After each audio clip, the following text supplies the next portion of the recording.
योग्य व्यायाम, पुरेशी झोप आणि उत्तम आहार या 3 गोष्टींमुळे आपण आपलं आरोग्य उत्तम ठेवू शकतो.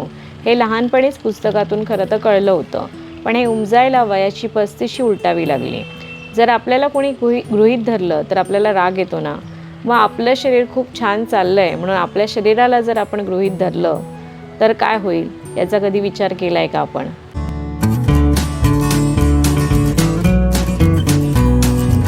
हाय हॅलो नमस्कार मंडळी, मी स्नेहा हितगुज तुमच्याशी आपल्या यूट्यूब चॅनलवर आपलं मनापासून स्वागत करते.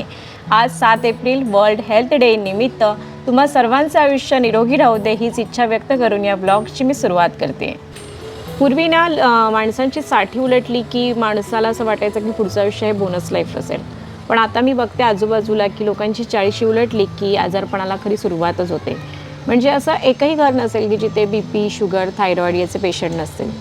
असं इतकं सडनली का बरं बदलतं आहे जग? म्हणजे विज्ञानाने खरंच खूप प्रगती केली आहे आणि त्यामुळे आपलं आयुष्य नक्कीच वाढलं आहे, पण तरीसुद्धा आजार कमी झालेले नाही आहेत ना?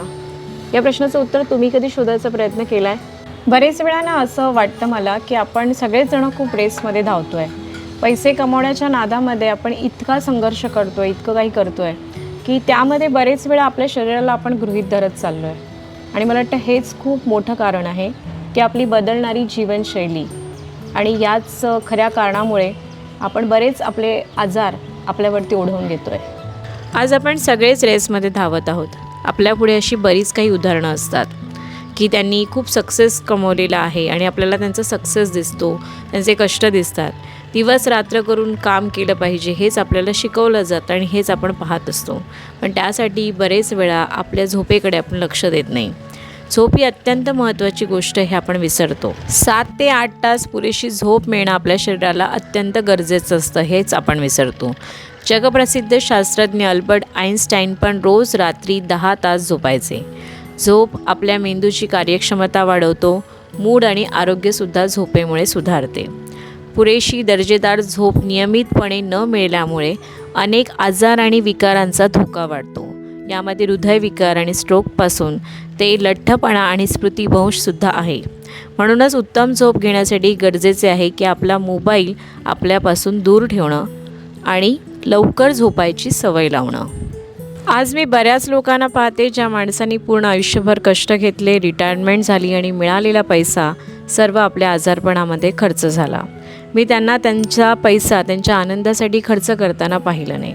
पैसा महत्त्वाचा आहेच यात शंकाच नाही आहे, पण आपण मिळवलेला पैसा जर फक्त आजारपणासाठी खर्च होत असेल तर त्यापेक्षा मोठं दुःख नाही. म्हातारपण असं असू नये असं आपल्याला वाटत असेल तर आपण कोणत्या गोष्टींची काळजी घेतली पाहिजे असं तुम्हाला वाटतं? उत्तम आहार हा सगळ्यात मोठा मंत्र आहे आपलं शारीरिक आणि मानसिक आरोग्य चांगलं राहण्यासाठी.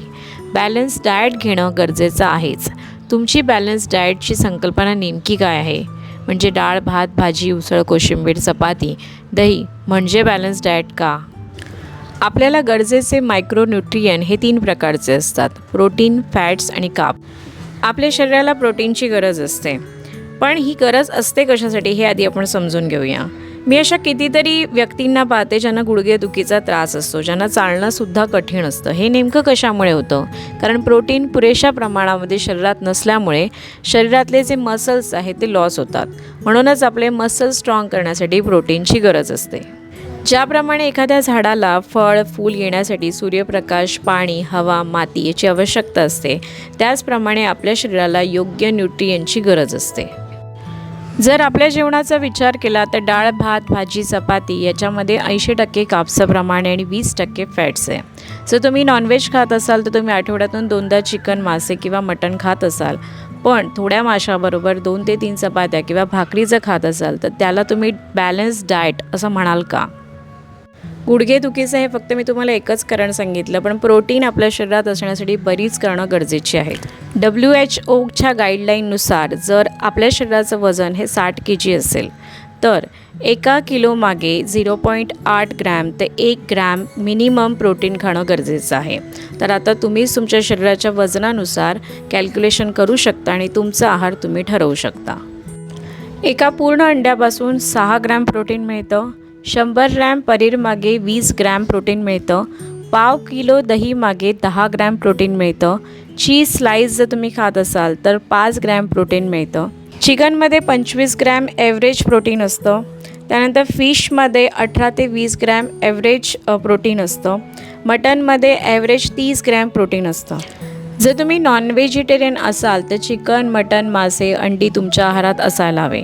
आणि जर तुम्ही व्हेजिटेरियन असाल तर डाळ, भाजी, पनीर, दही, चीज यांचं जास्त प्रमाण तुमच्या आहारात असायला हवं. तर प्रत्येक व्यक्ती ब्रेकफास्ट, लंच, डिनर अशा 3 पद्धतीमध्ये जेवण जेवतोच. तर आपण प्रत्येकानेच डिसाईड केलं पाहिजे की मला माझ्या वजनानुसार किती प्रोटीनची गरज आहे आणि त्यानुसार तुम्ही तुमचा आहार डिसाईड करू शकता. तर आपल्या शरीराचं आरोग्य नीट राहण्यासाठी पाण्याची अत्यंत गरज आहे. 3 ते 3.5 लिटर पाणी आपण प्यावं. गोड कोणाला आवडत नाही, पण गोडाचं प्रमाण आपल्या शरीरातलं कमी असावं यासाठी प्रयत्न केला पाहिजे. त्याच्यानंतर पॅकेट्स फूड जे आपण इझिली खातो, कोल्ड्रिंक्स आहेत जे प्यायण्याचा आपल्याला खूप मोह होतो, केक, पेस्ट्री जे आपल्या आयुष्यात आता प्रत्येक सणाला आणि प्रत्येक फंक्शनला आहे. तर प्रयत्न हाच केला पाहिजे की या सर्व गोष्टी टाळल्या पाहिजे. जर टाळणं शक्य नसेल तर निदान ह्याचं प्रमाण तरी कमी केलं पाहिजे. आपलं आरोग्य निरोगी राहण्यासाठी व्यायाम करणं अत्यंत गरजेचं असतं. केवळ वजन कमी करण्यासाठी नाही तर आपले मसल स्ट्रॉंग करण्यासाठी व्यायाम करणं गरजेचं आहे. व्यायाम केल्यामुळे शारीरिक क्षमता वाढते, नैराश्याचं प्रमाण कमी होतं, उत्साह वाढतो, रोगप्रतिकारक शक्ती वाढते आणि शरीर पिळदार बनतं. यासाठी योगासने, ॲरोबिक्स, दंड बैठका, सूर्यनमस्कार करावे. तसेच रेझिस्टन्स बेल्टसुद्धा असतात, त्याचा वापर करूनसुद्धा तुम्ही उत्तम व्यायाम करू शकता. तर वर्ल्ड हेल्थ डे निमित्त आपल्या जीवनातील महत्त्वाची गोष्ट म्हणजे आपलं शरीर. सर सलामत तो पगडी पचास ही जी म्हण आहे त्याचं गांभीर्य आपण सर्वांनीच जाणलं पाहिजे. हा ब्लॉग तुम्हाला कसा वाटला हे मला नक्की कळवा. प्लीज लाईक करा आणि डाएटबद्दल अजून तुम्हाला माहिती आवडत असेल तर मला कमेंट बॉक्समध्ये तसं सांगा. असेच माहितीपर व्हिडिओ मी आणेन. आणि हा व्हिडिओ पूर्ण पाहिल्याबद्दल मनापासून धन्यवाद.